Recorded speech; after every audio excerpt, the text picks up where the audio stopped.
1979, one of the, or let's say the icon of the off-road cars came into the market. And the funny thing with that car is it was created and planned because the head of the Iran needs cars for his military who could drive off-road as well. We're talking about the G-Class. Now, 40 years after that launch, Mercedes completely built a brand new one. And this is the car we're driving today.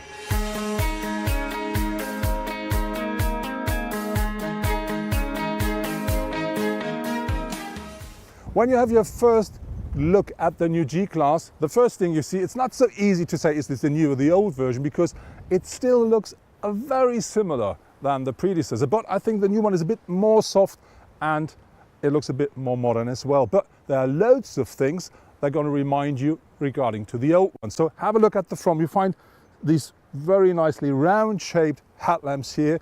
We do have these on the top mounted indicators, and we do have an on the top mounted bonnet as well. So that really looks a lot like the old one. Very important regarding to the size of the car. When you look from the front, something really has changed. One of the big changes, the car now is 64 millimeters wider than its predecessor. Regarding to the weight, very important, the bonnet as well as the wings, as well as the doors, are now made out of alloy. And that saves about 170 kilograms. And still, the car is now about 55% more stiff than the predecessor. But now let's have a closer look at the sight. The first thing that you're going to see here is the shape of the car is in principle exactly the same, but very important, it's 53 mil longer. But when you look here, you find, as with the front, loads of things that remind you to the old G-Class. First thing is we have this very steep front window here, and what I really like with the car, we have these old-fashioned door handles with the knob, and we have, of course, these very old-fashioned door hinges. When you have a look here, our car, because we do have the AMG version, we do have not only have the side pipes, we also have these 22-inch alloys here with the AMG brakes. We have a red brake here, and we have these very nice big discs as well. At the rear of the car, we do find a typical boxy G-Class. Again, of course, we find the typical door handle, and we have this flat rear window. And something you should not miss with a new G-Class is, of course, these extra wheel mounted on the rear door.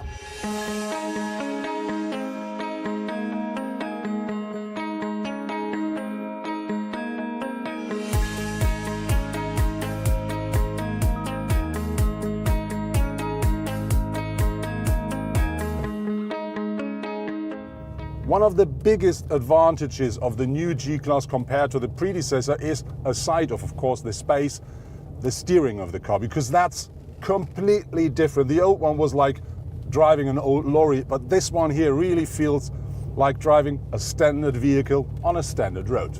When the G-Class hits the market for the first time, 1979, the smallest engine that Mercedes offers at that point only offers 75 horsepower, and this is nothing regarding to what we drive today, especially if you're talking about our G63 AMG. This car features the new V8 4-liter bi-turbo engine, and that offers in this car here 585 horsepower, 850 newton meters of maximum torque.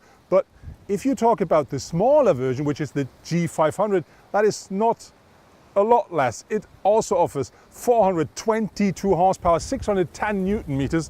I think that's more than enough. And both of the cars are featuring the 4-liter bi-turbo V8, and both of the cars are featuring a 9-speed automatic gearbox. And I'm quite sure the next engine we're going to see on the market will be a diesel. And not to get any scratches or dents onto our 22 lovely alloys at the AMG model while going off-road, we now change to the G500.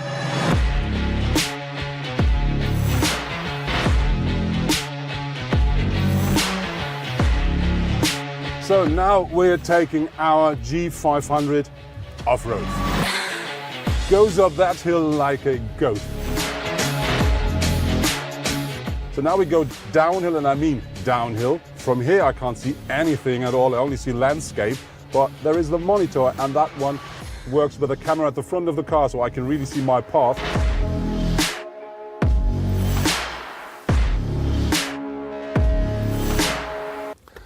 So let's climb into the G-Class. There are two things inside of this car that really makes the difference. This is the first. That really sounds like closing the door of a Mercedes. A bit old-fashioned, but completely solid. And the other thing is something that really surprised me, let's say it that way, because when you start driving the car, it locks the doors automatically. And that is really special. Check it out. And now you know that door is locked.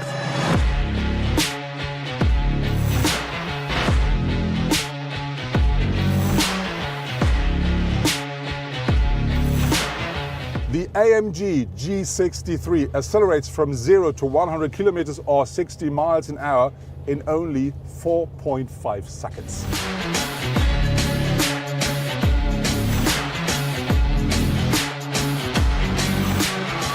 With its new V8 bi-turbo on board with these 585 horsepower, 850 newton meters of torque, if you push the pedal to the metal with that car, that really feels like being on a rocket, and when you lift off, somebody kicks your ass on top. But this rocket weighs more than 2 tons.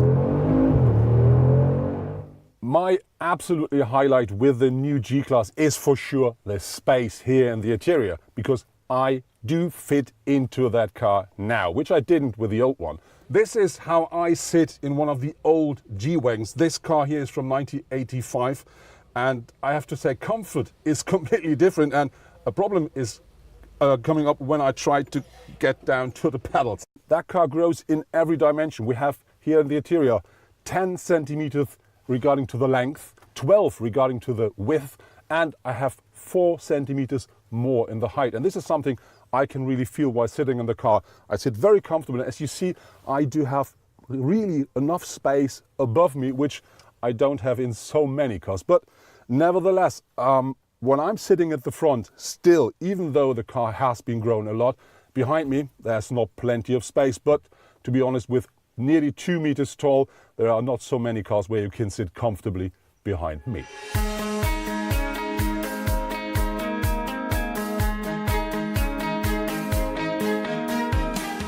Having a closer look into the interior design of the new G-Class, I really have to say that car is completely new. But on the other hand, you find some things here and there which really reminds you to the old one. For instance, we have this typical handle here for the passenger seat. We do have this upright display here at the front, which really reminds you to the old car. But on the other hand, that car really is completely new and modern. You have, as standard with a standard G-Class, a cockpit with round tubes. But I think everybody will order this new widescreen panel here, which features two 12.3-inch displays, which you already know from, let's say, the E-Class or other cars. And you find a lot of typical Mercedes stuff in here, like the cup holder in here, or the completely jog dial here, or for instance the seat control, which is in the door panel, as you know from all the other cars. So I think overall that's really a very nice mixture out of a bit of heritage, but loads of modern stuff. And I think together that's the new G-Class.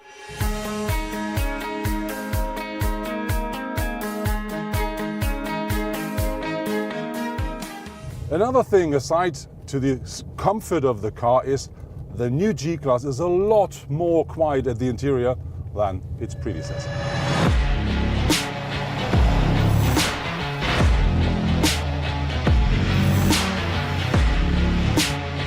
So now we're going on gravel grounds with a G63 to see how much fun you're going to have with that car on that surface.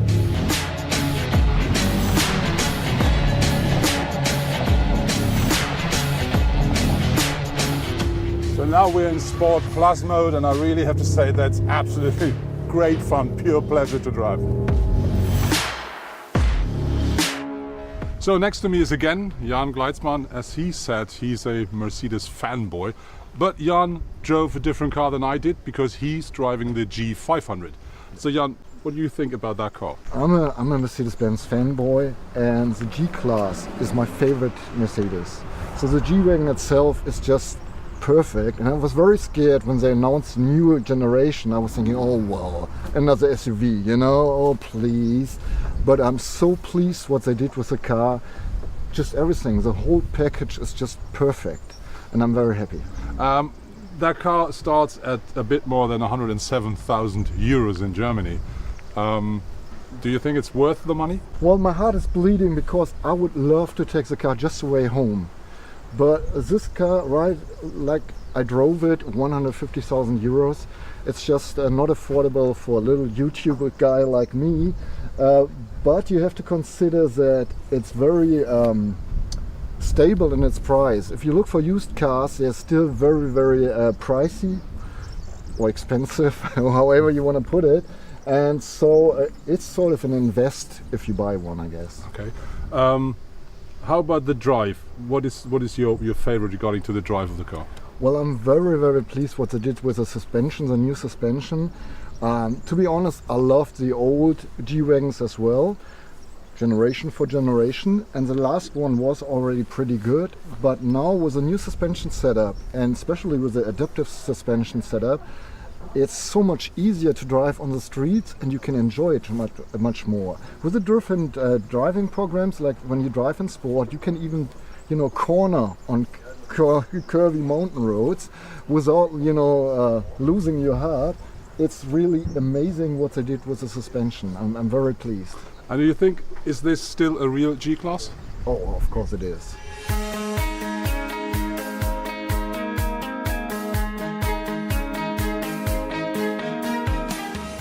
That was my review with the brand new G-Class, or let's say it correctly, with the brand new Mercedes-Benz AMG G63.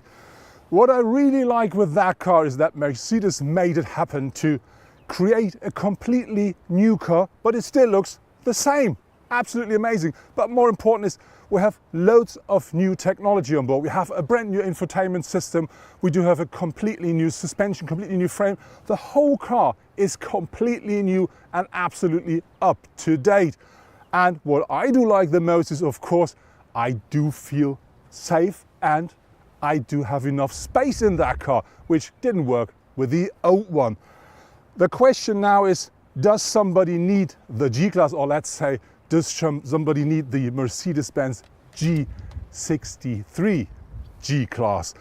I'm sure nobody needs the car, but on the other hand, I'm 100% sure everybody wants one.